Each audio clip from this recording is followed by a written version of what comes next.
Hello Trà Vinh xin chào các bạn. Hôm nay thì mình sẽ làm bánh nếp.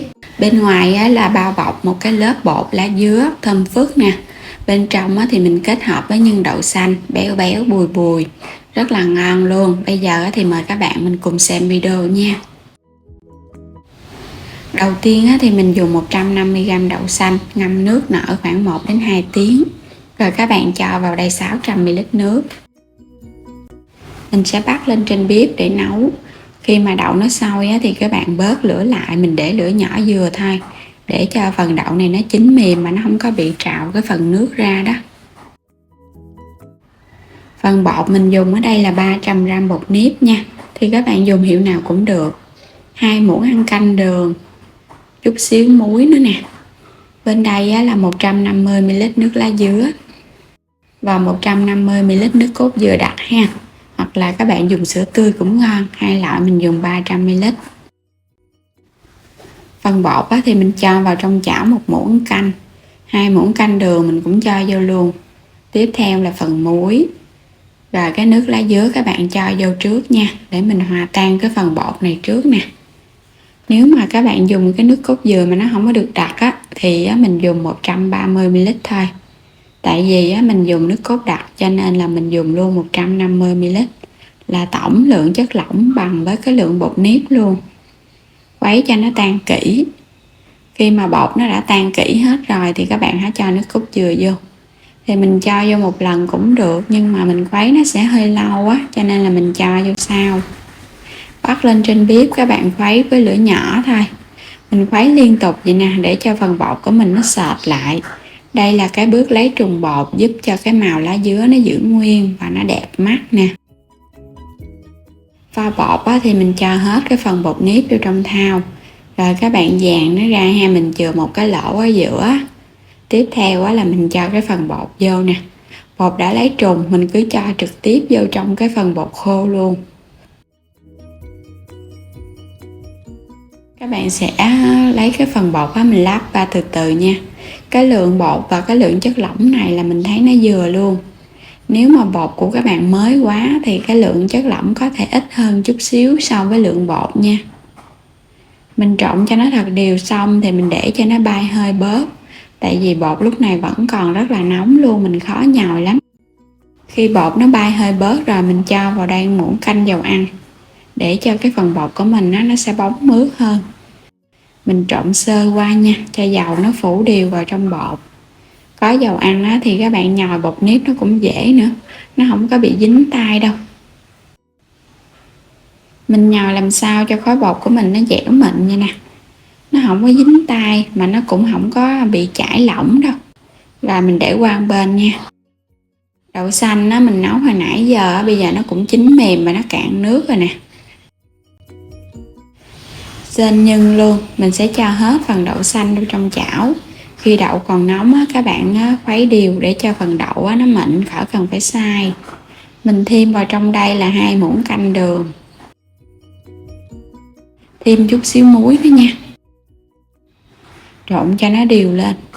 Thì mình sên nhân ở lửa trung bình thôi, đừng có sên lửa lớn quá để cho phần đường này nó tan ra nè. Nhưng của mình nó sẽ khô lại từ từ, còn sên lửa to quá nó dễ bị khét lắm. Lúc này nó sẽ hơi khô hơn chút, nhưng các bạn vẫn đảo đều vậy nè. Mình để thêm chút nữa nha, cho nó khô hơn thì bánh của mình nó không có bị sệ. Sau khi phần nhân nó đã khô ráo vậy nè, nó được rồi, các bạn dàn mỏng ra cho nó nguội bớt. Rồi bây giờ mình vo nhân. Rồi bây giờ mình vo nhân ha. Mỗi một viên thì mình múc nửa muỗng canh thôi, bóp cho nó chặt tay vô. Phần nhân nó tròn trịa thì mình để qua một bên. Mình cũng làm tiếp. Làm cái viên nhân không có lớn, tại vì cái khuôn bánh của mình có 50g thôi à. Quay trở lại cái phần bột. Bây giờ mình nhồi sơ lại một cái nha. Xong rồi bây giờ mình đi bắt bánh được rồi. Bột nó sẽ hơi khô, nó không có nhão thì mình tạo hình ra cái bánh nó mới đẹp, nó không có bị sệ bột. Đè cho nó dẹp dẹp xuống. Rồi cái mình lấy viên nhân cho vô túm nó lại nha. Mình gói giống như là làm chè trôi nước vậy đó. Cũng là một lớp bột nếp, một lớp nhân. Nhưng mà cái này là mình làm cái bánh hấp, Còn chè trôi nước thì là mình nấu ở trong cái nước đường, vo cho nó tròn nha, ở bên ngoài nó sẽ hơi láng láng. Cái phần này thì các bạn rửa tay cho sạch, mình dùng tay trực tiếp thì cái bánh nó mới đẹp. Làm cho nó láng láng, thoa chút xíu dầu ăn ở bên ngoài á, cho cái bánh nó đẹp. Mình thoa vào trong cái khuôn một lớp dầu ăn, để khi mình in bánh nó không có bị dính nha, nó bóng lắm. Khuôn này là cái khuôn bánh trung thu 50g. Các bạn vo nó sơ lại một cái rồi cái mình hãy cho vào trong khuôn, đè cho cái này nó dài dài ra. Rồi mình sẽ đè sát xuống nha, để cho nó ra cái nét đẹp. Bánh này mình dễ đóng khuôn lắm, có dầu nó không có dính đâu. Mình lót ở bên dưới là cái miếng giấy dầu á, miếng giấy nướng á. Đè xuống một cái rồi cái mình dỡ khuôn ra là được là cái bánh nó có nét rồi. Làm tiếp tục những cái bánh còn lại nha, mình in cho đến hết. Đây mình làm xong hết rồi nè, chuẩn bị cái nồi nước sôi đem bánh đi hấp. Bắt sẵn nước sôi thì mình hấp lửa nhỏ 20 phút. Với lửa nhỏ 20 phút là bánh nó chín nè, tại vì cái khuôn cũng nhỏ ha.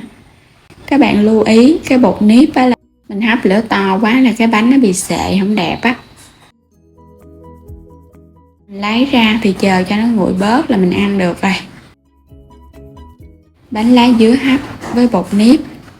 Bên ngoài thì hấp dẫn quá ha, có cái khuôn mình thấy cái bánh nó cũng bắt mắt hơn so với mình làm cái hình tròn. Nhưng mà đặc biệt nó không có bị sệ bánh. Mình hấp bánh lửa nhỏ, cái mình xả hơi khoảng 1 đến 2 lần cũng được, giúp cho bánh nó không có bị tụ cái hơi nhiều quá nó làm sệ bánh.